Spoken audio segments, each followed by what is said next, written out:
Okay, everybody, welcome Talor Gooch from Range Goats GC, our co-leader in the clubhouse at 9 under. Welcome, Talor. Thank you. It's cool here in Range Goats, by the way. Yes, absolutely. We were just laughing because we just had Pete up here. You guys are co-leaders, and you guys are the two that switched teams. So are you sensing any rivalry out there tomorrow when you're playing head-to-head with Pete? I think we know the situation. Yeah. Tell us a little bit about your round today.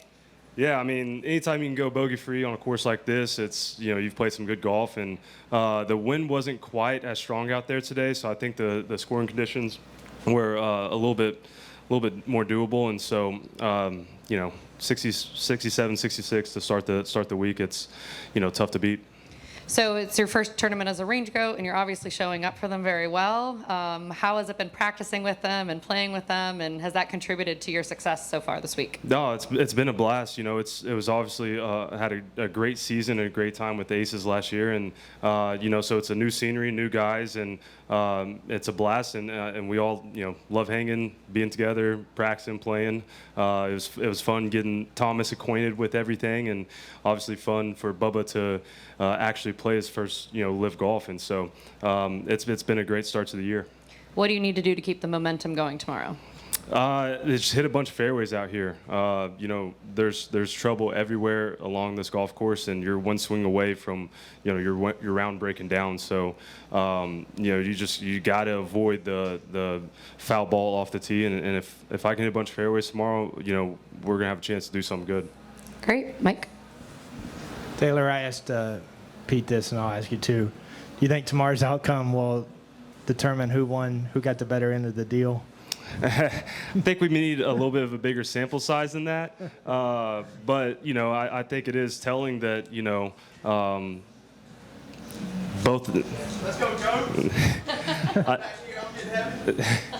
I think, you know, listen, Pete played great last year. He beat me last year. You know, he's a great player. He was a teammate of mine at Oklahoma State. So, you know, the Aces didn't falter whenever they got Pete. They're a great team, and they're going to continue to play well. And, you know, hopefully we can, you know, start playing like the Aces can. And I think we'll, you know, come to the end of the season, I think there's going to be some good battles. So DJ told us the other day that when you told him you were going to go, he said, well, you better join that podium in Miami because you're not going to get back there. So what's your reaction now? I promptly texted Bubba and Harold and told them what DJ told me. I said, you guys don't need any bulletin board material, but he basically just said, you guys suck. So y'all better get your butt in gear because we got to go chase down some titles. And just one last question from me.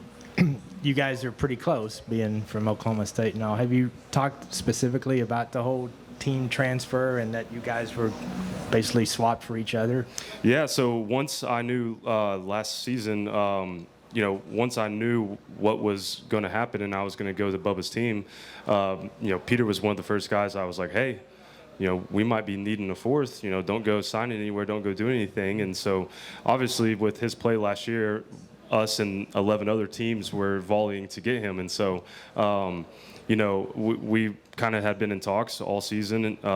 And you know, we played together in London in the first tournament. And so, you know, like I said, we go way back to college, and we've played a bunch since then. So we've kept in touch the whole time, and we got paired the first round here yesterday. So it's fun, but also it's business. We're out there to win, and we want to step on each other's throats. So that's what we're going to try to do. Did you feel the need to make a good first impression for the Range Goats? Not really. You know, they open their arms, and we all know what we got. We know that, you know, we have a lot of potential, and we know it's a long season. So, you know, again, you know, one tournament, it's not a great sample size, and that's why we got a full season worth of tournaments. So it's gonna be fun to see how we progress and how we start to gel as a team.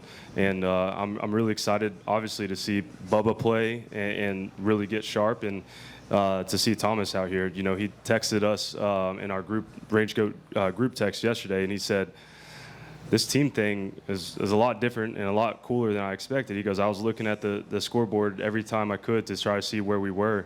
And, you know, we all laughed because we're like, every single player said the same thing. So we know what you feel like, and you're just like the rest of us. We all want to see our team on the top of the leaderboard. After 2 days, your opinion about the Mexican fans here in the Camaleon? You know, I was walking off the 17th tee with Carlos, and I said I always love coming to Mexico because it's such a vibrant group of fans, and it's always super fun playing with Carlos or someone from Mexico because the fan base just supports their own so well. It's super cool. I actually said, I hope.